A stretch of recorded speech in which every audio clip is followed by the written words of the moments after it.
Ia, whaatalawatu le malu o le tātou e kale. Sia le ngata fo ilea, o ila tō mwhai o na mau mai le nei tulau. Ia, wala wala whaasoso ina atu le upo le tua. Aise o tātou talo, le li o mātou o tua, wala au lau suafa. Anga le mai oi le nei tuaso, la upo folfola ia alu ma le mana, wa lau o fionga lo mātou o tua, e whaia lava le mea au ina atu iai, e le fua mai lava. E o whala nei tuaso lo mātou tamanga le mai oi ngā pa ia, o lava le mātou soasoani. Sili amata mea la ua fio, wha awau lo lava wha unga, se wha maea ina lo vi inga Yesu Keriso, fo iele vi inga ia te olo mātou tamalele, ono Yesu. Amen, amen. Ia o te tonu le ua mai atu leo sa ta mapio na iai, ia leo sa te nei. Ia pita iane, o lo tato iei pe i le vai tau o lo whapea na tele a fesili o lo whapea, o na fesili ai, ma whapea foi o na tau mawhai. E sa e li fofope, sa e li se tari. I meo lo tu lai mai i lo tato vai tau, po le nei foi i vai tau o soi fuanga me lo lo tato iai. Tele fsui inga tele lo iei nei lo langi. Mai se o na afianga i pe o na afia i le lo langi ato. Ia o lo ua whapea foi na afia i se o tato nu nei. Ile ngata o New Zealand nei, ia o atu moto foi o Pasifika, e pe o na iei le wha mai o lo whapea, na ngai pea, mo lo sa i di fufuai. A o le tari aia, o lo mai la fionga lava le atua mwheo tato wawa iai. O nisi wha lo whapea mai, pe le o le teimi ele nei, o whailonga ua whapea na whailonga mai e lo tato li whaolo Yesu Keriso. Ia e le anu tato o le upo le atua, o le tusi whaitau e mau mai le mua le tusi te Salonia, ia alona mata upo e lima, a le whai upo mua se otu whai upo e wha. Ia ona whai e toile o ni manatu, ia a walava lo nofo tāpena ma lo nofo sauni, a o ye le nei vai tau ma le nei soifuanga le tu mau. O popo inga ia Paulo le kale se te Salonia e whapea, a waso matau sanga, e le au ngā ia te otou, le au soe, ona utusi atu ai ia te otou, wa wotou lo le leilava, o le aso le li e pe o le ngaoi le po, e whapea nao o mai, a wape alatou whaiane, o lo file mu, o le a whaina, no o le a te latou o le whano whafua sei, whapei o le whaati ngā o whine tō a whanau mai, latou te le so solai lava.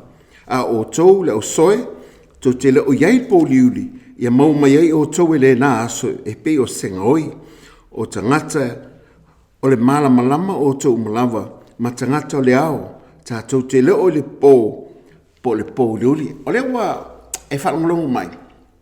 O upu ia Paulo, o lo whapena popo i le ekalesia le, o le ekalesia le te Salonia. O lo whapea lava na whtutuna i la tau mai mta upu e whalo whamtala ina i ele apostolo Paulo i le ekalesia te Salonia.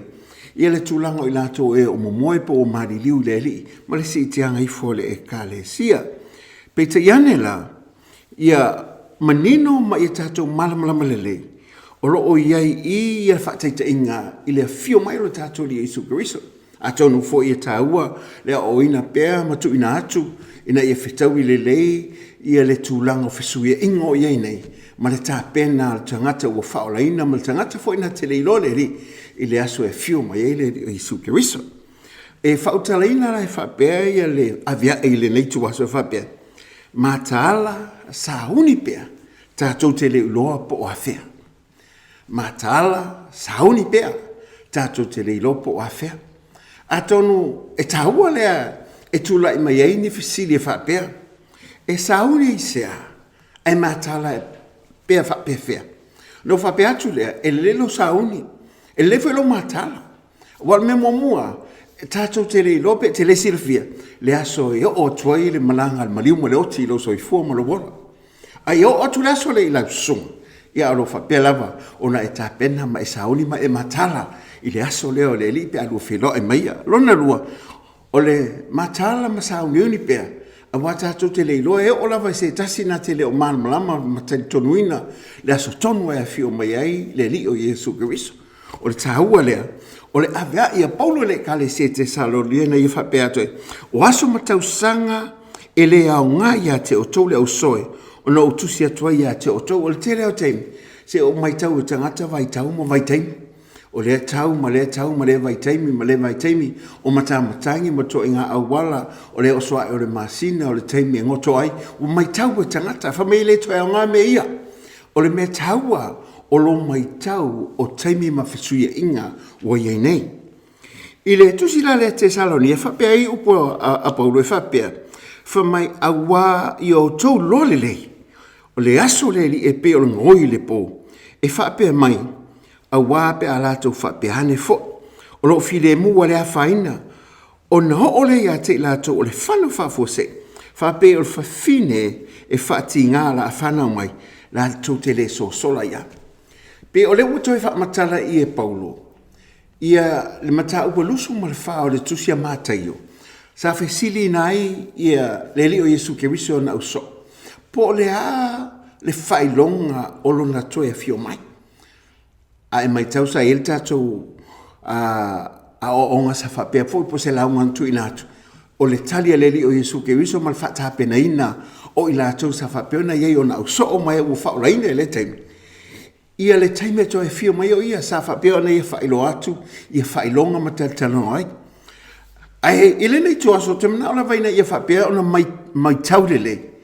E ese ia poponga ia talano ai le o Jesu ke riso mta upule lusu malfa. A wafui la le utala no mai ia fo ia Paulo le kale si e Tesalonia. Fa mai a hao mai le aso le li e sau whape o le ngoi le po. Fa mai e whape o le whawhine o whaati ngā o le a whanau mai. O lona winga, o lo iele se senga o popo ngā po a fianga po mea la a whape o na ho o mai. I ona vaianga i e lua o te mnao i nei whaapea o na manino i ate oi. A wā foila i le mataupule e lus fumar whao le tusia i foia a mātai. Wa whaata oto le lei e le li ui suke wiso. E le ngata o whailonga a o a wala e mai tau ai. Ma ia i loa ai ia taimi mai tuaso. E le tau o mai siaso. Mai maupe anta o mai siaso. Whanua e te whiri sao noa o ilo soi fumalo wola se la talata lo i la sone. Whato ai sao lo i le lima sala mō whale. Peta i ane la, tātou te leo loras. O le mea lea tāu ai, i lo mātala, Sauniuni pia, a wā tātou te leo lo lava po a whea. Ai peila o vaenga mō mua ia, e pei o le whawhine o lo ua whaapea o na whaati ngā la whana mai, o le tala lea, o le tala Paulo. Ina ia mawhai o nā foi o nā tu ese popo ngā ia, ma mawham popo ngā mama, a wai e whamaile whai upo e lusu matasi o tusi le e lusu ma le wha o le tusi a mātai. Whamai atala, a wā o iona po pe a o ai le popo ngā tele e le so na tusa talu le amatanga o le laulangi. Ua o lava iona po nei e le to e whapea fo i amuri. Whamai ele i o iai o mea tātou te wawa iai e le tai ai popo ngā iai a ngai mai. Ai, o vaenga mō mua lea, pe o le wa a fia ele taimi nei ma le nei vai tau. Ua wha matalaina vaenga mō mua lea. O ti ngā popo ngai whatusa ele tina po le whawhine o wha ti ngā la whanau mai. Manto foi a e mai tauina tātou tama e mama lei tātou taimi pe a whapea mai tanga tina a whapea la lata ile iwa masina. Ia, o na iei lea o mea foi o mea o moti ngā foi e whaalongotu pe ua whaamotu e sau mua e vāvā pe tasi le aso whato alangona e tina foi lele o ti ngā tutui foi lele pe o lela whana mai pe ta ea nele ai i o na vale pe lua aso ia e toi oso foi ti ngā ia te ua whate tele a ia o mai whero lua aso ia a o tasi le aso wo amata na pe fa so o foi le wo umala faita waso a wo faita itula ele ngata la wo faita itula a wo faita 2 minute ona wo fa tele ina tinga ia o ila le fa tu sa ia le li o Jesu ke riso fa mai o ila ele fa upuna e valon ta upule lus fun malfa e fa pe me o name o le amatanga i o poponga ai o lo fa li luina ele tusi pa ia palangi le Word English Bible whapea. But all these things are the beginning of birth pains. E whatususa whapea na. O lo whapea o na whamatalaina. ina e mwhai ona whātustu sa whapea i le lata ma le tinga ina o ho o ieli tina ai le i whanau mai. O mela ia vava ai ina i tātou mai tau inai le ese o popo ngā po o whailonga muli ia e lo ai le fio mai o le li o Iesu Keriso. Ma le a fo ima ma tinga ia whaatau iei i le tala. Paulo le whai le kale se te salonia e pe o tinga fine o la whanau. Le ala mua whapea mai Iesu e to o tele a e whapea mai o i lātou o le Mesia. To tele a tangata la o mai whapea o i lātou o le Keriso. Ma o mai tau le tele o tala inga sa se e pe o na iei nei. O whamaia i lātou o i lātou o le Keriso, o le Mesia, o i lātou o Iesu, o i lātou o le perfeta o lo whātali e le langi, o i lātou o le tali o mea o le tali le langi. Whamai Iesu e to o tele aia e la whapea mai, e o mai lo ingoa, o mea e tau na mai tau mai. Ai wawa iwa, o le ia se vaenga le langi e lo i intala inga se ma tala inga whapea mai. O lātou lava, o le Mesia po i lātou o taitonunga, o lātou lava o le perfeta na valo. Ia lona lua whamaya, e to o tele a la atari donu ma whaasase ina ai. To o tele o tangata o le neila o langi, o whaasase ina netala inga sase, o wau o whapea mai, o i lātou lava, o le tali o i lātou lava o le Mesia. Le ngata i lea e whamai, o la i whamai o onge o mafui e. O le a tele fo i mea la whapea na tūla i mai. I le ngata o mafui e, o le onge. A la whapea o na iai o lo longa, ai vavai nei i news o lo anga i mai nei lunga o le televise. Tato mon mawina ai e le ngata o whaaleanga ina le naturo mea. Au o matua whaatitele ina e le ngata o tangata o mate la ina le fia ai. O le eini mea ai o sawa vali le fio aso. E le aise mea ai, le aise mea inu. O tato vavai ma o tato mai tawina. O mafui o lo whaasolo ne te tele mafui. E ia whaamaumonga me tau mafui e na amata mai tasi valu ivasforu. E a mata mai e ta itasi le mafu e le ilunga to le ono lo na malosi a fia i fale ma tele mea a fale ngai nai e ta itasi i le tausanga faso solo mai lava se ia o mai i le tasi iwa iwa se fulu e o mai ua whaatupula ia le te tele o mafu te tono e se taimi la mawhai o na tu inatu ni whamaumonga au te whape atu ia te oe, o matua i te tele o mawhui e le temi nei, o tele a mea o whaale ngaina, o isi are o mai le temi nei, e lo mawhai o na maua e o whape o na tanu mia i nei mawhui e, mani so longa o palapala te tele, o wha te tele i nā nei mea uma, e le ngata whainga, o la whape o na whasio tia i lato o e te li tonu le li o Iesu Keriso, ai vavai fo i lungo TV mea o Mosolemi le whaine. Ia ua whapea lava o na vavai ese ulo tangata ua whapea o na lātou talitonu i le li o Iesu Keriso ma lātou te le manao. E lātou te tautino se si atua ese mai le li o Iesu Keriso. O le uta atua ngol mawina i temi nei. E pe o popo ngai alo whapea na whatu seina. I ti ngā fine o la whapea na whanau mai. E le ngata fo i lea, o la whapea na moli mawina le swafo le li o Iesu Keriso. Le alu fo ia o le tala inga le temi nei. O lo whaatupula ia lava. E le ngata lo sa waina la o kerisiano, te ma whaifo ia la o hindu la tau ia intia, e whaile la tau whainga malo, te ma whaifo ia la o mosalemi la tau whaatule la tau whainga malo, a o lo a whie kerisiano lo tai tonu ne atunu, o mai mawailo la tau soifua ma leola, e whamai, o le amatanga lea, o ti ngā whape o le whawhine la whanau mai po birth paints, e le ngata fo i lea, o la tau telefo ia la whape ona, li liu ese me tala lege le li o Iesu Keriso. Aisia, o le mawhai o na ui nei poponga. Le whapena la tau whapeane. Ia elen mai mau le ora, pauale nei. Ia tautino le ai ele o Iesu Keriso, le li whaola, ua whapea ia le mau tangata ne tau mawhai. E whaaseina e ua iai to tonu o le whaatotua. E to telefoi la, o la ali liu ese me taito nunga, po le taito nunga nei whakrisian, i le li o Iesu Keriso. E le ngata fo i lea, e tō tele fo ia la whapea na whaalata ina. Me fo i lea le whaalata e mātua, whanau o whaalata e whanau mātua, e le ngata i lea, o fo i whainga o whaalata e leisi o lesi. O tua i tele atangata e tau whaalata, tau whaasese. E wawai e o lava si o tātua tunu, e tele atangata e tau whaasese. E o atono e kālesia, se o mai ala o tau whaasese, le ama whaasese isi e kālesia. Mo whapea ngau atua i la tau tupe ma le telo me tō tino.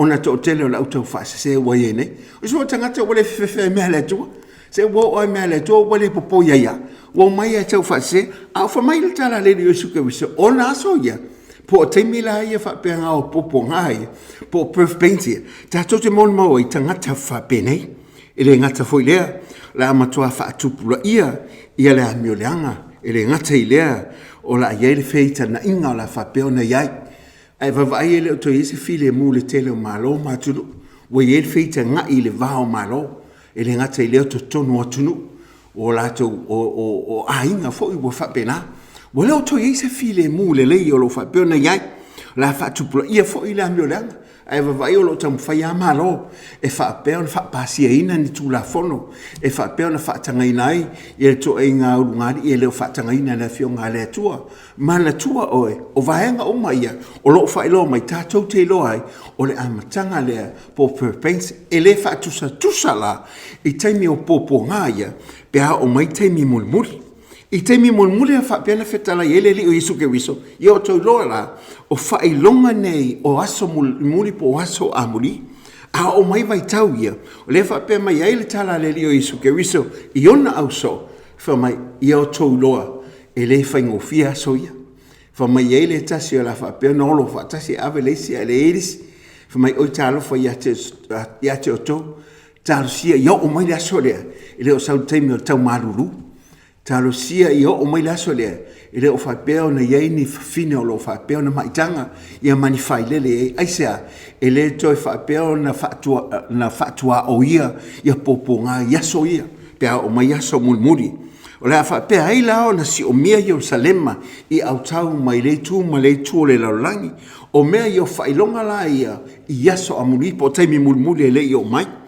ele ngata fo ilea o la fa pe ona tula e mai le tangata lo fa pe ina le mta upu le lusu mal fa tusi e amata yo o la fa pe na yele me inosia e fa ta funa ina o le tangata le ngasala mal tangata le amio le anga po le tangata mala o le ta o le luo tusi Tesalonia o le mta upu lua al fa ipu mua se yo atul fa o le tangata le fa pe o anofo i tutonu o le malmalu le la fausia Jerusalem o ila anofo mai ma fa pe mai o ia lava o le atua e tapo e atu tangata ia te au te mana o ina ia tato wo ia ona e taua le tusi le Tesalonia ona o le lei o lo fa ngolongo le fionga le atua e ma fa ia lo mautinoa lang o lo fa mtalaina Yesu ke wiso ia le taimi lea a wa fo ila a ho mai taimi lea ona ilo ila ia o le o to ia se no fo le lei o lo fa pe ona ia le la langi ato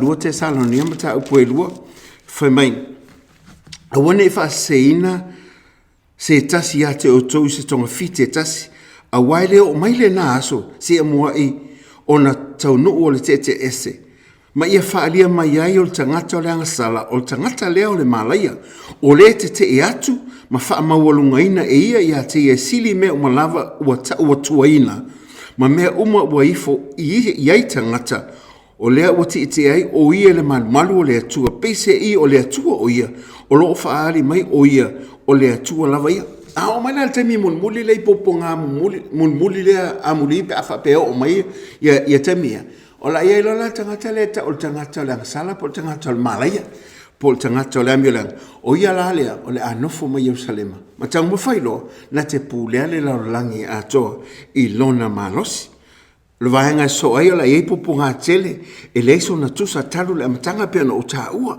e le ngata i lea la whasangsanga o mātua tunu o ia Israel ma tau mawhai e wha au matia le no sanda fo whai whea ngai le atua ma Israel o la e foi perfecta pe pelo la whapea o na la tau whai o vavenga la tau whai o whai longa i le rangi wa tu lai mai i la tau nei e pe lava ni perfecta le tu o peta i ane o perfecta pe pelo i la tau la ho foi le poliu le la o le masina o le ale sulu e o foi fetu o le langi o le apa u fetu mai le langi o le aluluina foi au o le langi e le ngata i lea o le sami o la e fesuia inga o le sami e le iloa momoa mantua o mai al taimi nei le ua i le meta o global warming o le ua ia tunu o le Pasifika ua whape ane a sa ili se mea nga iai ai sea o le ua ia fesuia inga le sami le taimi nei ua amata no lo fia tunu nei O atunu ula nei, o lo wafa pia, o sa ili nisi atu motu.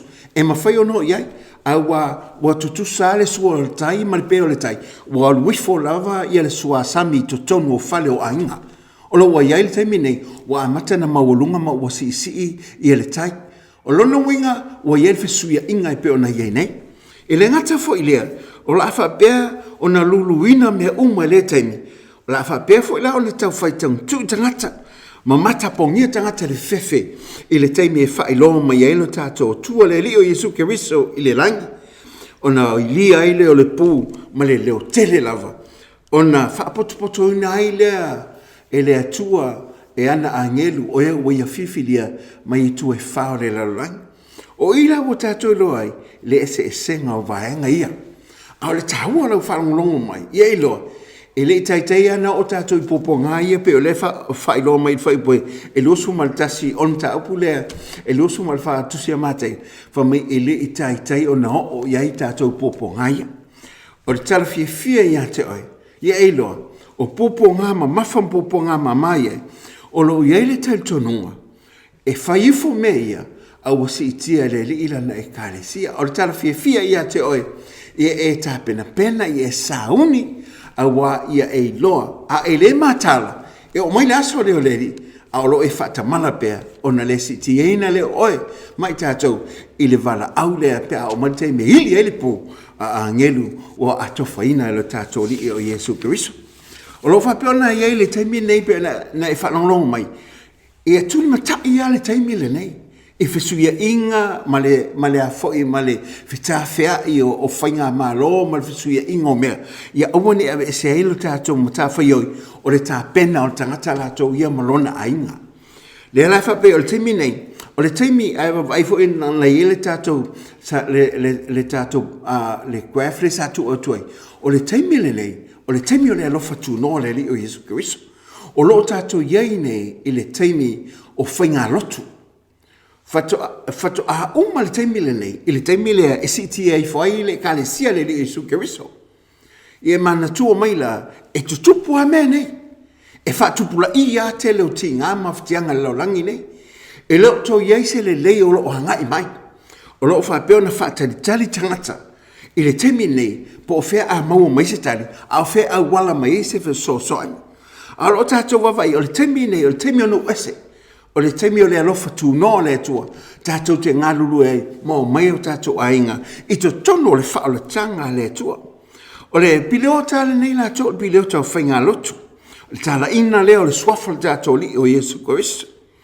Awa o le vaenga o tātou i nei, ai wawa iai, e a mata mai le taimi nei o whainga lotu, le taimi i le aso Pentekoso. E fatu a wha umara le vaenga leo pol pileo tālea, i le taimi e si itia i whaile e ka le sia. Ale li o Yesu Keriso e o whapea, o na taliaina le li o Yesu Keriso e veo mo lato li mo lato whaola, i o whamaina i lato le toto tamai mamoe, mo wa vei lato o whanau le atua. E umala piliota lea, a mata mai le aso Pentekoso, se ia o le teimi le siti e i whailana e kalesia. Mantuala, o le teimi ne o teimi oe, teimi oe, tato ta pena matala ma Sauniuni ai, a wa tato te le loa, po a whele aso po le tuaso, e a fio mai e la te li o tangata. E lua mea lo whapeo na whaatadali ai i le laulangi le taimi nei. Memo mua le whaatu ina le whainga malo lea e se fulu atu noo e pule ina le laulangi. Lona lua, o le sitianga lea le kalesia. O le whainga malo lea o tangata nei la whapea o na pe waulu, whailele waulu whale ina e le ti Apollo. Wa sau wai ma utau mawhai na te pulea i le laulangi. O ia lea la whapea na ta whiri sao no le soifua le ola tangata o lo i e whunga i lele. O lo saunia e lele o Yesu Keriso me ave esela na i kalesia pena e whalonglongo mai. E ave esele e kalesia lele o Yesu Keriso i le teimi o le sitianga. Whai mai le moli maol tuspa ia. Ha o mai le aso lea. E taipe ia o le ngoi le po. Lenta ua e paulo le kalesia te Sauniuni. E le aise isi na te iloa. E te ia wa ngai mai. E pe o le emo le mata. Tato te li lo le teimi o le sitianga le kalesia. Ma tu whapeatu ia te oe, whatapena, o te John o lisia o onga le aso nei ile a fo ile sa asa nei o la vo ile lina atu ia te o ia vaenga o mo le taimi o si tianga le o le kalesia ma le tape nanga ile li o lana e kalesia a le taimi ale nei e tolu ni vaenga ia e pe tau mulmuli leo te fie whamatali natu ia te o le wati apo le taimi ale tua o le vava aia le ia Israel o le taimi leo lo vava ai umatangata kirisiana ma tangata te tonu le atua ia Israel. Awa e pe o le taimi lea a le atua whatonu a iana po kalame i le laurangi ne. O Israelu la alo tuli matai mai tuina e so sika nangata kerisiano i meo lo tutupu ai. Ina ia mawhai ona whatonu po kalame lea le atua. Awa fo o le nuu lea na ia filifiliina na hosi fea ngainga mai la atou. O mea whai tupu ia Israelu e pe ielo na afianga le laurangi a atou. Me moa ia tātou loa tūni mata, le taimi ua ia nei. Fisui inga o mea ma tātou wawai, wa te lea perfetanga, wa whatanuina i le toi fwoi o tangata Israelu, i le nuu lea na filifili e le tōna tauto ai i tangata nei. Lana lua, o lofa peana sainia le file mo i sa sa i tutonu, i sa taimi e lo toi umi. Manto fwoi la e te lea tunu o lo ta amilo nei, le tausanga nei, na sainia e fwoi e Arab Emirates ia le latou foi ioenga ina ia whapeona whaalelei ma tausil file mu ma Israel. Ia ele tai ai se tunu ala o la bele fia ia Israel. Wa avene ia foi fe vai inga manei fe tawa inga i tonu sa tonu. Se wa leva na fia fa e Iran ia foi ia Israel. Pete ia o Israel pe leo lalo o le whaamalmalunga po le a foi, po le tuenga foi le i lalo le e pe e pui e foi American Beltani le taimi nei. Ai avea le vesinga le telo taimi. Ia ma vesinga ne o la sai ne lo se mali le ngal file mu. A wa foi ile ma faiana is file mu sa e tso. O tangata la le la fa peona ia faia ia le sainia po ia le atula i mana te sainia file mu. E iei al te tonuma, o ia fo ilea, o la avea mal antikeriso, po le tangata lea, o le tangata o le angasala, o le tangata o le maria, le sa ta ua, i le tusi a te salonia. O ia le whapea la whapea, o na toe whatula i mai ai, ia le whainga malo lea, i malo ne, i se furu la tau pule le laulangi, ia e nofo mai o ia te tono le malmalu le la toe whaia, i le malmalu le te tono i Israelu po Ierusalema. Le la mai ai, a umatula le malienga lea, na amatalo le pe amata manaya, tolu mala fatau sanga mumu pe manaya. Pe te ane la, tolu mala fatau sanga mumu. Ia o la lave fifile mu, a le tolu mala fatau sanga mulmuli la, o ila, o le amatua fate tele ina iloa pulenga sa wa, al tangata leo ta o le antikeriso, tangata le e tele na whaia ile, le non fatangata ifo, ia i tangata e te tonu ia te ia, whapeo le fasiotia ila tau, e le whapeo na o le sitianga, e te tonu pe ile atua soifua. Malavaanga lona tolu, i tausanga e fitu, o tausanga i whainga malo lea, o le tei mua, e pe e fōringa mai e le i aisona a fianga tele. Pe te ianela, o le afianga mulmuli la, e whaia sina matautia, o a pēno whai atu. E tai tonu e tātou male kāle sia u whanau fōwina le atua, e tupur si tianga e le o maipopo ngāia, po tausanga mulmuli ne fitu. O le si tianga o le kāle sia fisil mai, au fela o iei le ekalesia. Au leo wa whapeo na iei poponga. E te tunu alto te leo ekalesi krisan. E mo si tia le ekalesia ele o mai poponga nei. Wa saunia le tua le mele. E ave se lana whanau wai pele lana whanau ia te. So sangata e pele lana whanau ia te. E le ngata e nau ina ia whapeo na iei saunga lemu. A ia lato maua fo i mele lei mo i lato le whana.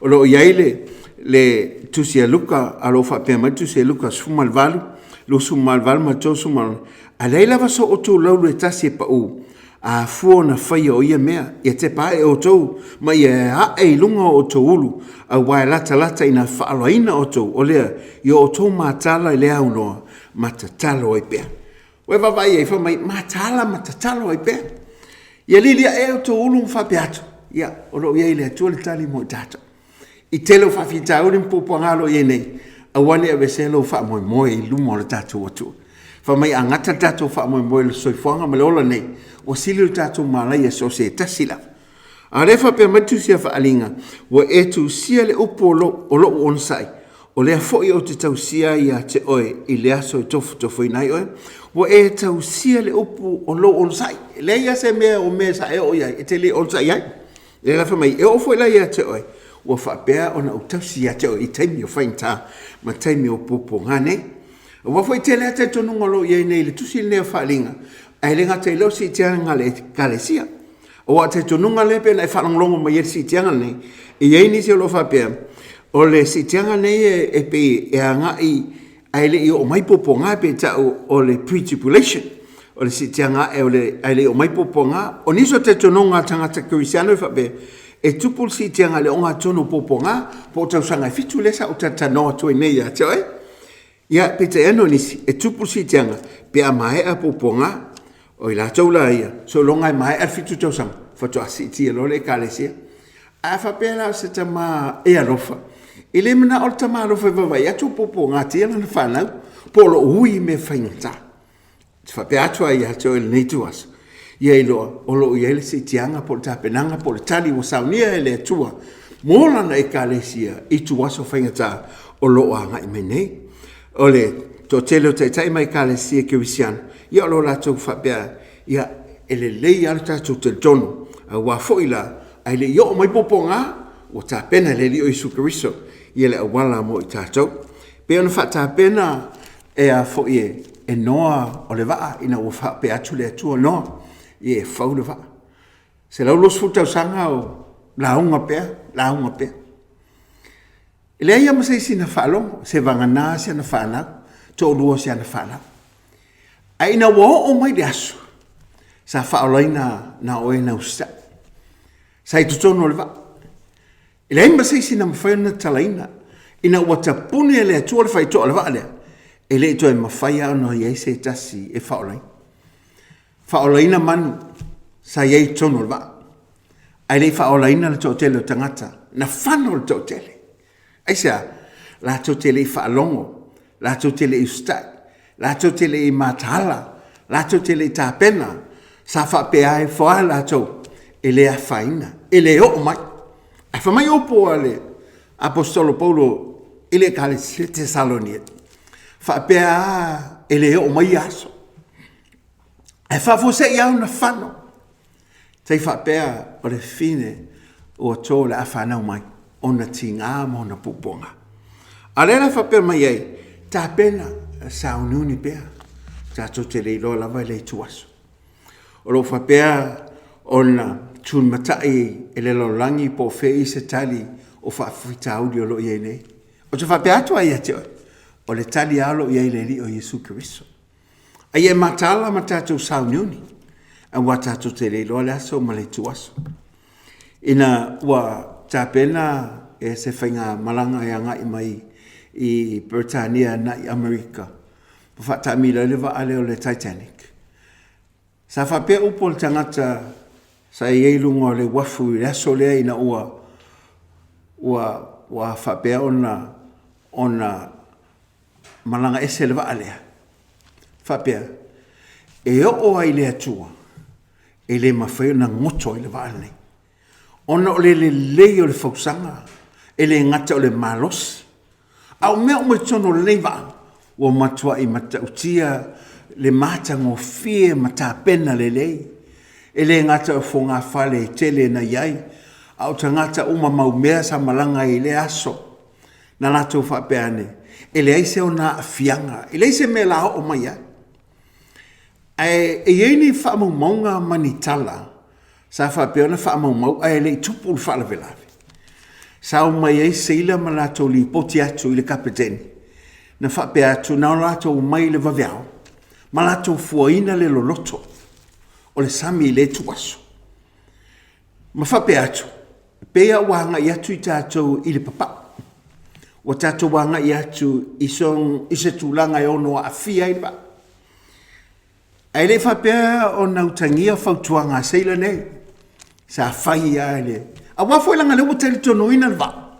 O se va matautia, o se va le lei.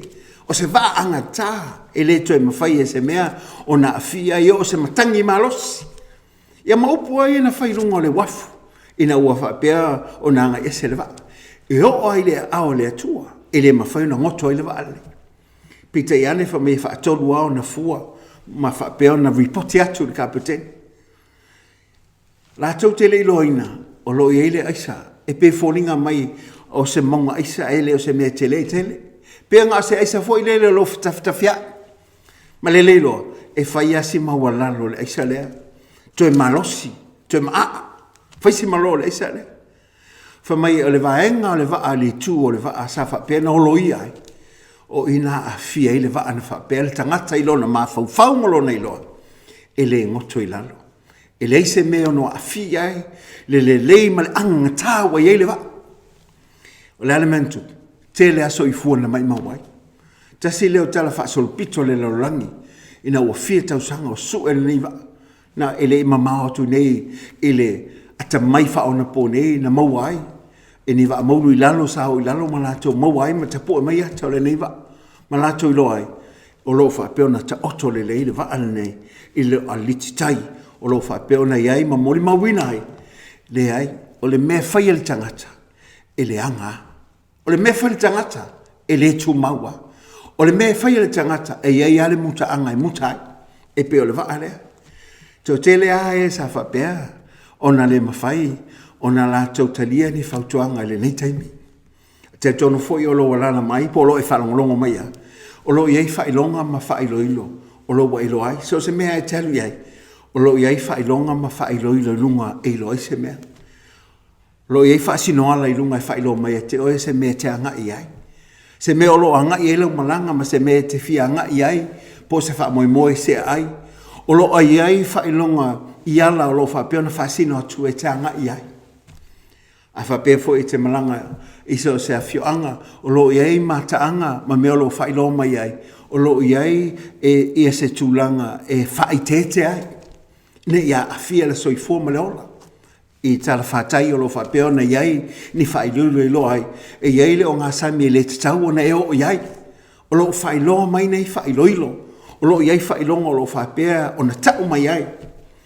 O lo anga i te atou i se whainga malanga. E te leilo atu lo na fianga a tai au. Ai wa iei whailoilo, wa iei whailonga.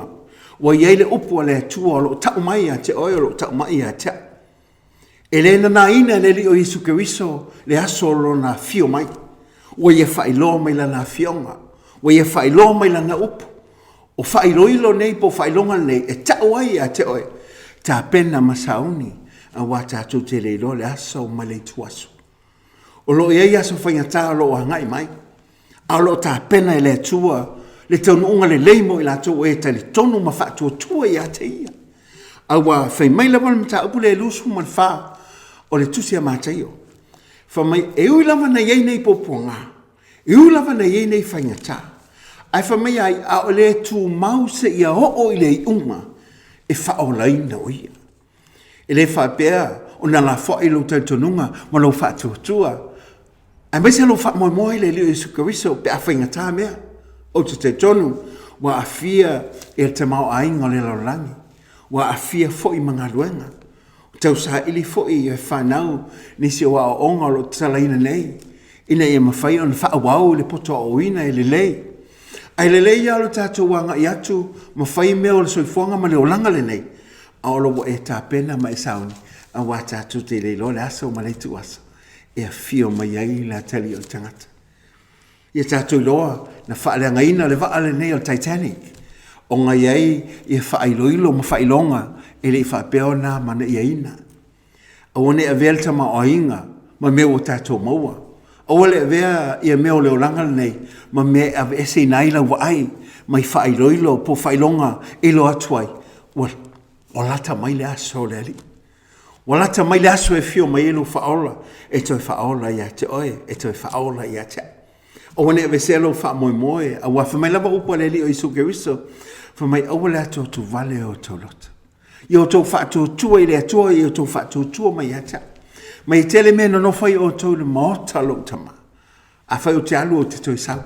Ina ia iai o tau le mea ia. O le momonga sili o loto le tangata. Ia iai le me iai le li o Isu Keriso. A wa o i o lo iai le saunga le mu. O i o lo iai le whaalatanga, o i o lo iai le tamau ainga, o i fo i e teilo ai, ua mautu oe i a teia, pea e iei whaatasi mai. O ala ngonga, aunga, o ala ngona o lo ha fia ai i tātou. Au wani awe se lo wha moe, e moni ama wha maoni, o lo soi fua tātou li o Yesu Kiriso. Ile nei tu aso, ai whalongo mai, po whia lava le vaenga o lo o whamau o mai ele nei tula. E leo se kalesia, a le upo le atua, ma whailonga o mana whatatia, ina i tātou loai, le alofa na wāo tātou li o Yesu Kiriso. A whapete le i whaia se whiwhilinga mo ia, o te whape atu i ate oi, o se whiwhilinga sili lea, e te whaia mo lau tangata, ma launu manai. E whate te upo le nei te talo, na e whape ane lea, le li ia Yesu Kiriso, o a ura tangata ngasala. Pete i ane ua lava matutoe, lo toto pa ia, e mama ngalo ai lo tangata. A fio mai lo loto, te tariaina oi lo ne tangata, e vea oi mo o li i mau whaola. O no suafa o Yesu, amen e amen. Ai whaia le tatalo, sa ili se mafutanga, e te ilolo o si te ele suafa o Yesu Kiriso, a o ina il matautia, o le nganga pa ia, ma le wha maoni o le tātou watua, a o ina le upu, ai mai se le talo leo no, ina ielu mafutanga whai pe mai. Wha manuia le tua iatae, manuia to engo le neituas, o na suafa Yesu Kiriso. Amen e amen.